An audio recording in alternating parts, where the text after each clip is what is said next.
Facultad de Medicina, Universidad Autónoma de Nuevo León, Departamento de Embriología. Este video está realizado por el doctor de Medicina Norberto López Serna, profesor de este departamento. En esta ocasión vamos a revisar el tema de desarrollo de arcos faringios, también denominados arcos branquiales. Durante la cuarta semana, cuando el embrión recién se ha plegado, en la región del futuro cuello aparecen tres prominencias y son los arcos faringios o branquiales. Estos arcos están formados por dos ramas, una rama derecha y otra rama izquierda, formando esa estructura en forma de herradura. Hay que tener mucho cuidado porque algunos autores hablan y dicen los pares de arcos faringios. Para evitar algún problema o confusión, vamos a hablar solamente de arcos faringios y recordando que están formados por dos ramas. En la quinta semana aparecen otros dos arcos que son el cuarto y el sexto. Inicialmente hace mucho tiempo se hablaba de 6 pares de arcos faringios, sin embargo hasta ahorita, hasta en la actualidad, el quinto par de arcos nunca se han visto o se han visto solamente pequeñas estructuras que no se han demostrado algunos derivados de ellos. Por eso el quinto arco faringio no lo revisamos. Aquí vemos cómo los arcos faringios están revestidos de ectodermo y están separados por surcos y que también están revestidos por ectodermo. Si vemos al interior, se dan cuenta que los arcos faringios están relacionados con el intestino primitivo y la parte más craneal, que conocemos como intestino faringio. Por ese motivo se llaman arcos faringios, ya que el endodermo de estos arcos, de ese intestino, perdón, es el que reviste por el interior de los arcos. En la cuarta semana vemos aquí que en la parte caudal hay sitio para los otros dos arcos que van a aparecer en la quinta semana. Y en la quinta semana, si hacemos un corte que sería transversal al embrión, pero saldría frontal a la cabeza donde están los arcos, veríamos lo siguiente. Así se ve y se dan cuenta que probablemente los arcos están formando una especie de embudo que es el intestino faringio, que ven ustedes el endodermo. Por fuera ven el ectodermo revistiendo los arcos, ven los surcos. Por dentro, aquí no se alcanza a ver, pero vamos a verlo más adelante, están separados por bolsas y entre ambos, entre endodermo y ectodermo, hay mesénquima. Eso que está en rojo es mesénquima, el cual predomina la cresta mesénquima de cresta neural, pero también hay mesodermo. Ya veremos por qué hay mucha cresta neural en esas regiones más adelante. Vemos aquí, eso es el suelo intestino faringio y las partes laterales. En este embrión de rata pueden ustedes distinguir estas prominencias. Ese es el primer cofaringio.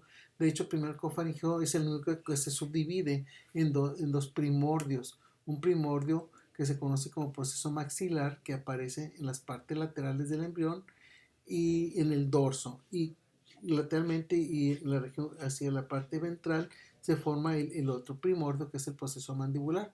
Ambos prominencias pertenecen al primer arco faringio. Aquí pueden ver ustedes un surco que separa a ese primer arco del segundo arco faringio. Entonces este es el primer surco faringio y más adelante aquí en la parte caudal ven ustedes el segundo surco faringio.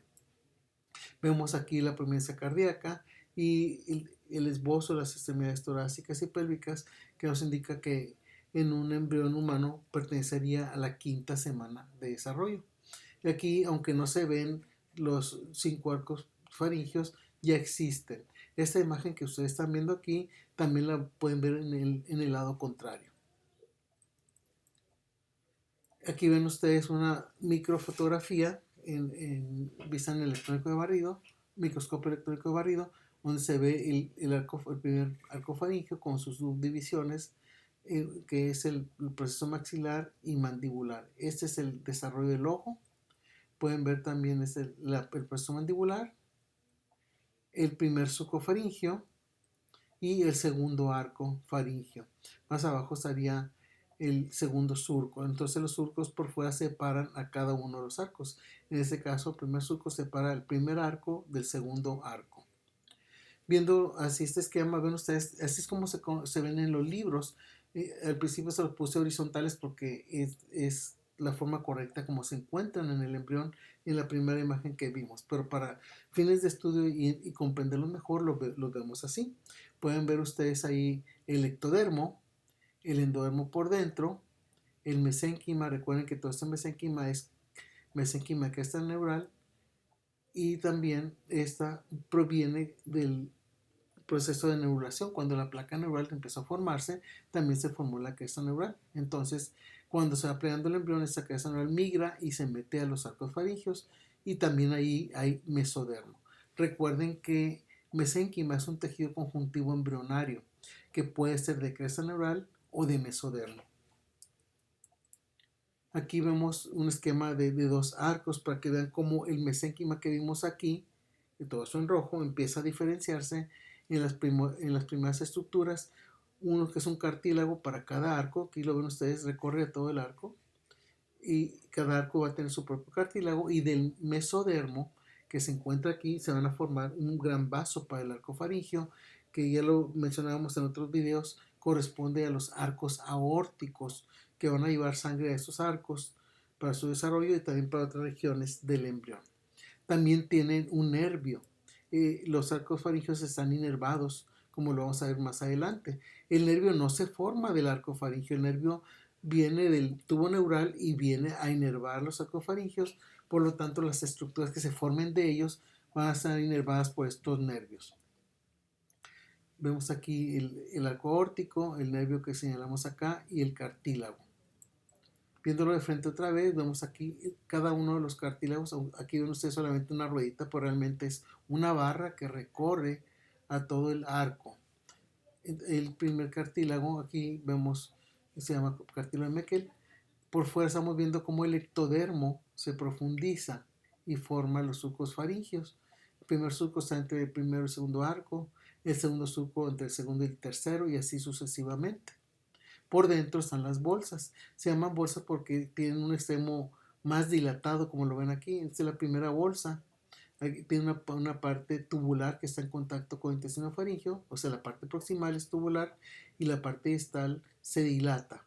Por eso se llaman bolsas. Esta es la primera bolsa, esta es la segunda bolsa, tercera y cuarta bolsa. Pero los cartílagos, les decía, el primer cartílago se llama cartílago de Meckel, el cartílago del segundo arco se conoce como cartílago de Reichert, y el resto de los cartílagos no tienen nombre propio. Vemos aquí un esquema de primero y segundo arco con sus estructuras primarias que aparecen, como el cartílago, el vaso sanguíneo, que es el que va a traer sangre a los arcos, se llama arco aórtico, y el nervio. Ven ustedes cómo el surco se profundiza, y también la bolsa, la parte dilatada. En ningún momento en condiciones normales se juntan. Eso nada más sucede en peces. Cuando se fusionan, entonces se forman las branquias. Pues en el humano no. Aquí entre el ectodermo del surco y el endodermo de la bolsa hay mesénquima de mesodermo y cresta neural, formando lo que conocemos como una membrana faríngea. Entonces, en este tema vamos a ver derivados de los arcos faringeos. Primero vemos cuáles son los derivados de los surcos, los derivados de las bolsas, derivados del propio arco del mesénquima y derivados de las membranas faríngeas. Son surcos faríngeos, bolsas faríngeas, membranas faríngeas. Vemos aquí en este embrión de rata, aquí esta parte de lo que conocemos como estomodeo o boca primitiva del embrión, y vemos aquí cómo el primer arco faríngeo se subdivide en una región dorsal y lateral, que es el proceso maxilar, como lo veíamos anteriormente, por la forma lateralmente, y el proceso mandibular. Vean ustedes como los arcos faringeos pues realmente tienen dos ramas. También podemos ver el primer surco faríngeo, el segundo arco, vemos también el tercer arco faríngeo, por lo tanto este sería el segundo surco faríngeo. Recuerden, separan a un arco de otro. Ahí está el surco faríngeo. Si hacemos un corte frontal, por ejemplo esta imagen, le hacemos un corte frontal, podemos ver el interior. Y claro, esto está teñido con hematoxina y iosina, es un corte muy delgado. Y pueden ver ustedes el primer arco faríngeo, ¿sí? Primer arco, el segundo arco, el tercero, y acá se parte el cuarto. Entre el primero y segundo arco vemos el primer surco, la primera bolsa que apenas se empieza a ver aquí. Vemos el segundo surco faríngeo, el tercero, y aquí vemos las bolsas. Aquí se ve mejor la bolsa faríngea, la segunda bolsa faríngea, y se puede ver muy bien la membrana faríngea. Esta es la segunda membrana faríngea. Acá no se alcanza a ver todavía por el nivel del corte. Entonces las membranas faríngeas separan a los surcos de las bolsas, como estamos viendo aquí. También, aquí está la otra membrana. Se pueden dar cuenta que aquí es un vaso sanguíneo, un gran vaso. Aquí está otro. Son los arcos aórticos que llevan sangre a cada uno de los arcos faríngeos. Esto es el intestino faríngeo. Ahí están las bolsas que les mencionaba. Esta es la segunda membrana faríngea, la segunda bolsa. Esta es la tercera membrana faríngea, que está entre el tercero y cuarto arco. Aquí está el arco aórtico que les comentaba. Y vamos a ver derivados de surcos, bolsas, membranas faríngeas y también del propio arco. Pero inicialmente vamos a ver en conjunto del primer surco, la primera bolsa y la primera membrana, ya que estas estructuras participan en la formación del oído externo y oído medio. Aquí vemos nosotros cómo el primer surco se profundiza, la primera bolsa se alarga, la parte proximal es tubular, la parte distal se dilata. Acuérdense, la parte proximal está en relación al intestino faríngeo en este caso. Vemos ahí el primer surco, la bolsa, y para poder entender qué estructuras forman los surcos y las bolsas, las membranas, hay que ver en conjunto primero algo de anatomía del oído, una anatomía muy sencilla. Tenemos aquí el oído externo. El oído externo está compuesto por pabellón auricular, que conocemos como oreja, y vemos el conducto auditivo externo. La oreja, acuérdense ustedes que está cubierta de piel, tiene una epidermis y tiene una dermis. Y también en el interior tiene su esqueleto cartilaginoso, son cartílagos. Eso es importante recordarlo. El oído medio está aquí, es la parte dilatada que les decía, donde se encuentran los huesecillos del oído. ¿Sí? Eso es el martillo, el yunque y el estribo. El oído medio está separado del externo, del conducto auditivo externo, por esta membrana que se llama tímpano o membrana timpánica. Ahí a él se fija el martillo, y el martillo está articulado con el yunque y el estribo para poder llevar los fenómenos de la audición, los sonidos. Esa parte proximal se llama trompa de Eustaquio, y la trompa de Eustaquio está conectada con el intestino. De hecho, sirve para regular las presiones del oído medio. Les ha tocado a ustedes cuando van en un avión o suben una montaña, decimos se me tapó el oído porque aquí hay un pequeño colapso del tímpano y esas regiones. Entonces, cuando pasamos saliva o masticamos un chicle, esta trompa de Eustaquio se abre y vuelve a regular las presiones, y se acaba el problema. El oído interno está constituido por el laberinto membranoso. Ahí el laberinto óseo es todo el hueso que lo rodea. Está dentro del hueso que se llama peñasco o porción petrosa del temporal. Está compuesto por la región vestibular, que son conductos semicirculares que participan en el desarrollo del equilibrio, y el conducto coclear, que participa en la audición. De ahí salen nervios que conforman al nervio auditivo. ¿Qué forma esas estructuras? Los arcofaringeos y sus estructuras forman al oído externo y medio. Aquí estamos viendo, en este caso, el primer surco, la bolsa que les decía, la parte dilatada, la primera membrana faríngea. Son dos, derecha e izquierda. Esta membrana faríngea se va a convertir en el tímpano o membrana timpánica, que está compuesta por el ectodermo por fuera, endodermo por dentro y el mesénquima que está aquí. El mesénquima formará toda la estructura fibrosa del tímpano y también los vasos sanguíneos, mientras que el ectodermo tiene un revestimiento externo, igual que el endodermo un revestimiento interno. Vemos aquí en la sexta semana, ven ustedes un embrión de sexta semana, lo identifican porque ven la placoda manual radiada, y vemos esta región. Esta región son de los arcos faringeos. Ya no los podemos ver como en los embriones anteriores porque ya están dando sus derivados. Aquí les puse un ejemplo. Esto que está aquí son dilataciones o prominencias del primer arco, son tres, y estas son del segundo, que las estamos viendo aquí. Si recuerdan, en los dibujos anteriores les puse liso esta parte de los sarcofaringios. El mesénquima, tanto de cresta neural como mesodermo, prolifera y al proliferar va levantando el ectodermo formando sus montículos, que son el origen del pabellón auricular, mientras que el conducto va a formar otras estructuras. Aquí vemos los montículos en la fotografía, en el esquema, y vemos que forma la oreja. Cuando se fusionan todos, se forma la oreja. A los 7 semanas empezamos a ver un esbozo en la oreja. A la otra semana ya se ha formado la oreja, aunque es un poco más baja que lo normal, ya llega a su lugar definitivo como a la 9ª semana. Entonces es el derivado de los montículos auriculares. ¿Qué forman? Por ejemplo, el ectodermo que está por fuera va a formar la epidermis de la oreja. La cresta neural que está por dentro, pegada al ectodermo, va a formar la dermis de la oreja. Y también la cresta neural va a proliferar demasiado para formar los cartílagos de la oreja. Recuerden que todos los cartílagos y los huesos que derivan de los sarcofaringios el origen es la cresta neural. Mientras que el mesodermo que está aquí va a formar también vasos sanguíneos y tejido conjuntivo para la oreja. Aquí está, les decía, el ectodermo forma la epidermis del pabellón auricular, mientras que la cresta neural de los montículos forma tanto los cartílagos de la oreja como la dermis de la piel de la oreja.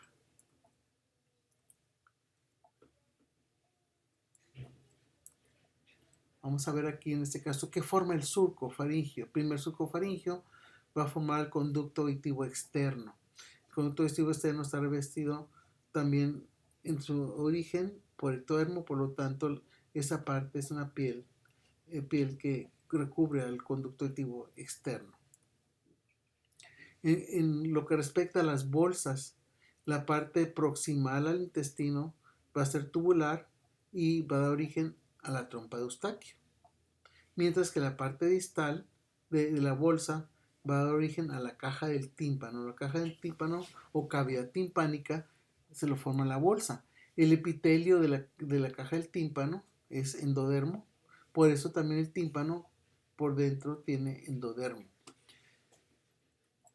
¿Qué pasa con el cartílago? Los cartílagos, sobre todo primero y segundo. Los cartílagos, acuérdense ustedes, son como una herradura. Entonces, vamos a ver la parte distal de los cartílagos es donde se unen los dos, acá en lo que va a ser después el mentón, y las partes proximales son las colas, las partes posteriores.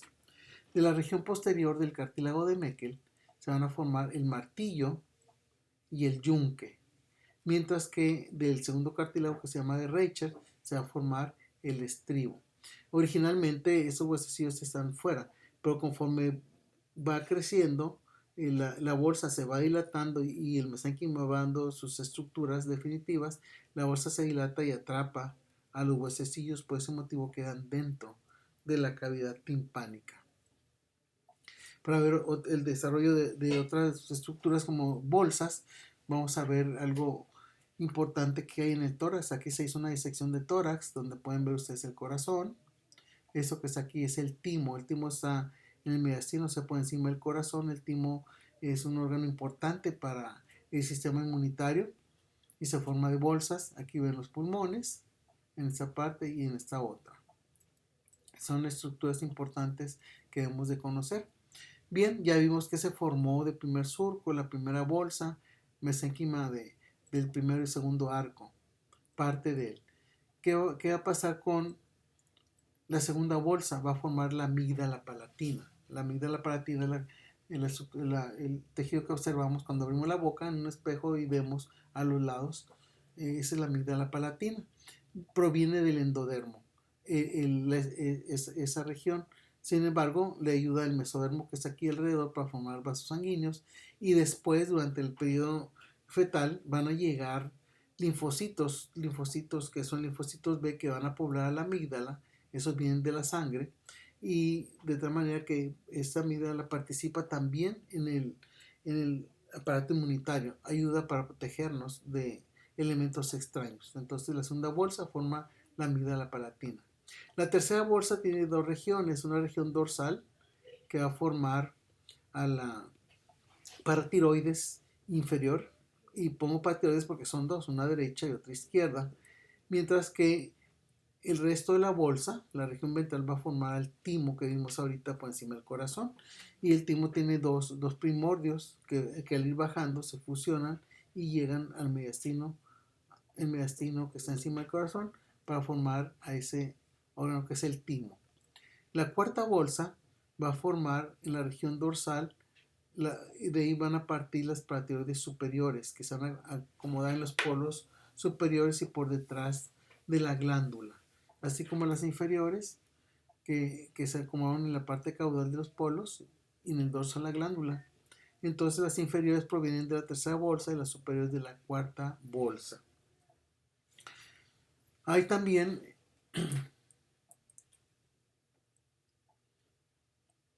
otra región de la cuarta bolsa que se llama cuerpo último branquial.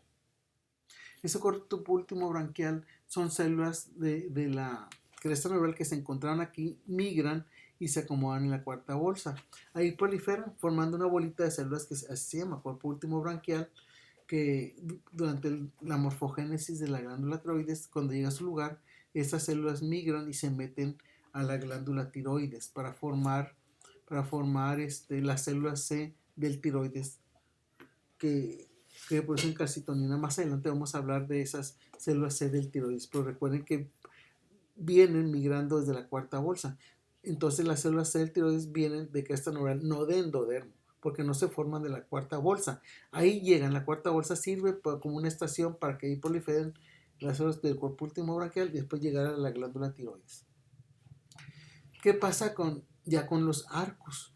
El segundo arco empieza a crecer, rebasa al tercero o cuarto y se une con el sexto, queda el espacio transitorio que se llama seno cervical, que después, cuando se van formando los tejidos de cada uno de los arcos, ese seno cervical desaparece y también desaparecen los surcos. Por lo tanto, si se dan cuenta, solamente el primer par de surcos faríngeos originan algo, en este caso conducto auditivo externo. Los demás no originan otras estructuras, degeneran, desaparecen con la formación del seno cervical.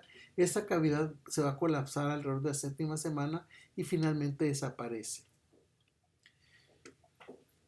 ¿Cómo sucede el desarrollo de los arcos? El mesénquima que se encuentra ahí, por ejemplo, cresta neural, el primer arco sirve para formar los huesos de la cara y de hecho está guiado la cresta neural por el gen OTX2. También hay otros genes que participan que no vamos a entrar en detalles. Bien, ya vimos de los arcos, membranas, perdón, de surcos, membranas y bolsas. Ahora vamos a ver qué se forma del propio arco. Aquí lo dibujé en colores. El primer arco faríngeo, hay que hablar primero quién lo inerva, derivados musculares, derivados óseos y derivados ligamentosos cuando los hubiere. El primer arco faríngeo está inervado por el trigémino.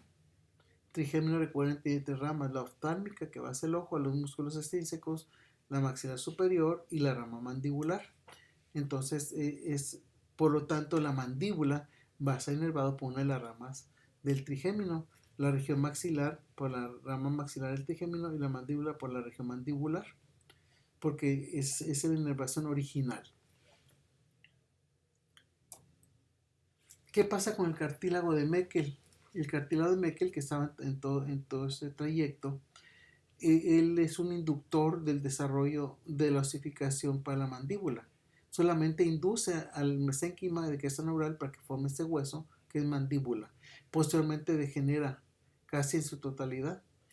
Y en la parte dorsal degenera el cartílago y el pericondrio que lo cubría se colapsa y queda como ligamentos. Entonces en la parte dorsal forma ligamento esfenomandibular y el ligamento anterior del martillo. Ambos ligamentos están formados no por el cartílago, están formados por el pericondrio que recubría el cartílago de Meckel. El cartílago de Meckel, recuerden que también dijimos que forma el martillo y el yunque. Entonces, dentro de sus derivados óseos están la escama del temporal, martillo y yunque, maxilar inferior, maxilar superior y malar. Son derivados óseos. Ya dijimos que el cartílago de Meckel desaparece. Derivados también musculares. En el caso del primer arco, el mesodermo. Fíjense, el mesodermo va a formar los músculos de la masticación, entre ellos los pterigoideos interno y externo, el temporal, el macetero, el vientre anterior del digástrico, el miloioideo y el tensor del velo del paladar. Son los músculos de la masticación. Lo forma el mesodermo del primer arco. Recuerden, la cresta neural forma cartílagos y huesos, que ya mencionamos. En el caso del segundo arco, el segundo arco está guiado, su gen maestro es los genes HOMBOX, OXA2 en especial, que va a dirigir todo el desarrollo. Y en este caso, el segundo arco está aquí. Aquí estaba el primer arco, ahora se los dibujé en color celeste. Es el trayecto del segundo arco. Lo inerva el nervio facial. ¿Qué huesos se van a formar ahí? En este trayecto, aquí en el cuello tenemos un pequeño cartílago hueso, ¿verdad? Aquí que se llama hueso ioides, que tiene un cuerpo y tiene astas, como lo vemos aquí. Entonces, el segundo arco va a formar estructuras osteocartilaginosas como el estribo, como la apófisis estiloides del temporal, que es una agujita de hueso que está unida al hueso temporal. Va a formar su cartílago, que ese cartílago derecho degenera, pero su pericondrio se colapsa y forma el ligamento estiloideo, porque el segundo arco también va a formar la parte superior del cuerpo ioides y las astas, que son estas. Astas van a ser formadas por el segundo arco faríngeo. Estos son los derivados óseos. Recuerden, estribo, apófisis estiloides, ligamento estiloideo, parte superior de ioides junto con su pequeño cuerno menor, que también se llama cuerno menor. ¿Qué músculos van a formar el segundo arco? Va a formar a los músculos de la expresión facial, como son el frontal, orbicular de los párpados, orbicular de los labios, vientre posterior del digástrico, cutáneo del cuello, auricular. Estos músculos, recuerden cuando nos damos cuenta cuando nos enojamos, apretamos la boca, los ojos, cuando estamos contentos, nos sonreímos gracias a estos músculos. Vienen del mesodermo del segundo arco faríngeo. El tercer arco está inervado por nervio glosofaríngeo, que es el noveno par. Aquí dibujé el tercer arco en amarillo y vemos derivados óseos. Lo único que se forma del tercer arco óseo es la parte inferior del ioides y el asta mayor o cuerno mayor, que así le llaman. Eso es lo que deriva del tercer arco faríngeo. Derivados musculares, solamente un músculo se ha detectado hasta hoy, que es el músculo estilofaríngeo. Se forma del tercer arco faríngeo. En el caso de cuarto y sexto arco los juntamos porque forman los cartílagos de la laringe. Y también, en este caso, los inerva el vago. A ambos, cuarto y sexto, los inerva el vago. Pues el vago tiene dos ramas. El laringio superior, que inerva el cuarto, y el laringio recurrente, que inerva el sexto. De los osteocartilaginosos, pues les decía, son todos los cartílagos de la laringe, como el cartílago tiroides, el cricoides, aritenoides, aritenoideos, etcétera. Todos los cartílagos que van a estudiar anatomía que conforman la laringe. Los musculares son los músculos faringeos que se encuentran a ese nivel. Como ven, aquí ya vimos derivados de surcos, bolsas, membranas y del mesénquima, el propio arco, que cuando hablamos del mesénquima vemos derivados óseos, musculares, en algún caso que fueran algunos remanentes, ¿verdad? Remanentes de los cartílagos, ¿verdad? Como son los ligamentos, y también del propio arco del mesénquima. ¿Qué anomalías puede haber de los arcos faringios? Por ejemplo, del timo, cuando va descendiendo, puede dejar restos a nivel de su trayecto, principalmente cuando existen, los podemos encontrar a nivel donde se bifurcan las carótidas. También podemos verlos más caudalmente. Son restos que por lo general cuando hay son muy pequeños. Unos acá son tímicos, perdón, y restos de las parateoides pueden quedar aquí en cerca de las carótidas. restos de paratiroides o restos del timo, que también el timo pueden quedar aquí, ¿verdad? Pues son sitios que más se han relacionado. También puede haber quistes y fístulas branquiales. Cuando persiste el seno cervical, cuando no se colapsa, puede formar un quiste que lo podemos localizar a los lados del cuello, un quiste lateral del cuello por delante del músculo esternocleidomastoideo. Al persistir el seno cervical va a producir sustancias que pueden ser líquidas o sólidas, y a veces si son líquidas se puede perforar y fistulizar hacia el exterior. Pero aquí vemos en el esquema donde podemos localizar los restos del seno cervical a cualquier nivel, por lo general más frecuente por detrás del ángulo de la mandíbula, pero puede ser a cualquier nivel. Normalmente dijimos que el seno cervical desaparece a la séptima semana. Desaparece a la séptima semana, pero si persiste, entonces forma esa persistencia del seno cervical. Aquí lo vemos, que puede ser quistes o puede fistulizar hacia el exterior. También a veces los surcos persisten. Recuerden que el segundo, tercero y cuarto desaparecen cuando se forma el seno cervical, pero a veces no desaparecen, entonces puede haber fístulas por persistencia de algunos surcos que separaban a los arcos. Le llaman fístulas branquiales. Aquí están los quistes cuando persiste el seno cervical. Aquí vemos en un ejemplo, este es un quiste del seno cervical. Se fijan que está a los lados del cuello. Esta es la línea media. Entonces, y eso que ven aquí es el músculo esternocleidomastoideo,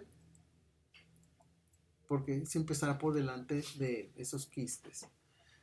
Hay fístulas branquiales internas, a veces van a fistulizar, o sea, se comunican hacia la faringe. Por ejemplo, un seno cervical puede fistulizar hacia la faringe.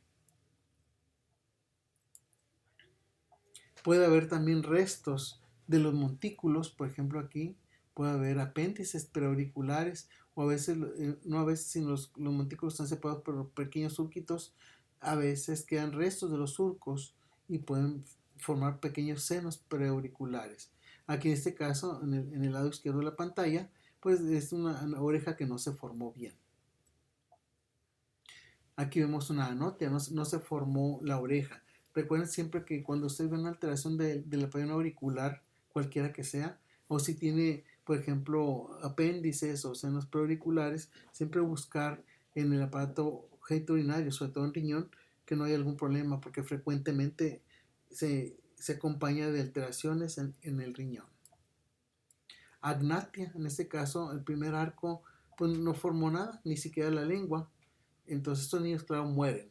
Al nacer mueren porque no tienen lengua, no tienen estructuras importantes de esas regiones. También aquí podemos hablar de alteraciones de cresta neural. Recuerden que los arcos faringeos están poblados por una gran cantidad de cresta neural y podemos ver, por ejemplo, Treacher Collins, se llama disostosis mandibulofacial. Fíjense ustedes cómo la mandíbula es más pequeña, ¿sí? Está hipoplásica porque faltó ahí cresta neural. Es muy poca cresta neural, se desarrolló poco. También tienen hipoplasia de Malar los niños, tienen anomalías del oído externo, fisuras palpebrales inclinadas también, a veces hacia abajo, que aquí no las podemos ver, pero se pueden relacionar. También ese trichecolin le decimos disostosis mandibulofacial. También tenemos una secuencia de Robin, algunos llaman secuencia o síndrome, por lo general hablamos de secuencia. En este caso también es un problema de primer arco y tiene una tríada, tiene una micrognatia, fisura palatina y glossoptosis. ¿Qué quiere decir esto? Que al estar pequeña la mandíbula, la lengua pues se va hacia atrás, glossoptosis se desplaza hacia el dorso de la lengua. Entonces esas tres alteraciones nos llevan a poder diagnosticar una secuencia de Robin, pero hay que buscar otras alteraciones también. Solamente es una teoría que lo acompaña. Mandíbula pequeña micrognatia, fisura palatina o paladar hendido para que quede más claro, y glossoptosis de lengua que se desplaza hacia el dorso. Algunos lo han relacionado con factores genéticos o ambientales, otros por deformaciones, por eso es muy poco probable. Hay otro que se llama anomalía de Di-George. Acuérdense ustedes, esta anomalía está muy implicada en la cresta neural. Hay una hipoplasia del timo, a veces alterando la tiroides, pero principalmente para tiroides. ¿Por qué hipoplasia del timo? El timo, recuerden, comentamos que se forma del endodermo de la tercera bolsa, pero cuando se está formando llega a la cresta neural que está ahí en los arcos y recubre esa bolsa, le forma una cubierta al timo, que se llama cápsula tímica. La cápsula tímica es un inductor del desarrollo correcto del timo. Cuando esta cápsula no se encuentra o no está bien formada, entonces no hay una inducción del desarrollo correcto y no hay timo, o es pequeño o hipoplásico que no funciona para el aparato inmunológico. ¿Qué vemos en estos niños? Frecuentemente al recién nacido tiene infecciones recurrentes porque su aparato inmunológico está muy comprometido al no haber timo. Tienen fracturas patológicas porque las paratiroides, acuérdense que las tiroides y paratiroides están muy relacionadas. La tiroides en su interior tiene células C o parafolículas que se llaman, que participan con las paratiroides para regular el calcio en la sangre. Al no existir esas células, entonces los niños tienen fracturas patológicas porque no está bien osificado el hueso. Cualquier traumatismo, por más pequeño que sea, pudiera fracturarle un dedo o un antebrazo, etcétera. Tienen defectos cardiovasculares en el tronco arterioso. Acuérdense ustedes que el tronco arterioso, su tabique aortopulmonar, viene de cresta neural. Entonces puede haber alteración del tronco arterioso y también comunicaciones interventriculares, porque recuerdan que en el caso de los rebordes vulvares van a participar con tejido membranoso para sellar el agujero interventricular a nivel ventral. Entonces puede haber comunicaciones interventriculares en este caso.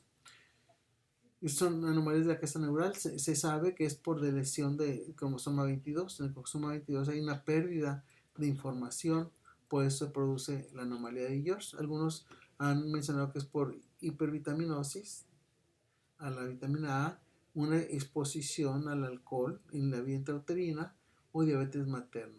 Son causas que se han relacionado con la anomalía de George. Esta anomalía, a veces dicen síndrome, es cresta neural. Por eso ven ustedes un niño que tiene múltiples infecciones, fracturas patológicas y luego el pediatra le detecta anomalías de tabicación. Entonces hay que pensar un síndrome o anomalía de George. Claro, hay que revisar otras alteraciones que se van a encontrar, que se van a ver en genética. Hay un síndrome que se llama Goldenhar. Este está relacionado la parte visual, ¿sí? Y también de auditiva y vertebral. Son anomalías craneofaciales que afectan maxilar superior, cigomático, los huesos del víscero cráneo principalmente. Tienen anomalías del oído externo, tienen anotia o microtia, tienen tumores en ojo, alteraciones vertebrales, como vértebras fusionadas, omnivértebras, espina bífida, defectos cardíacos también. Entonces, ese es un síndrome, un espectro muy importante en la alteración de estos niños.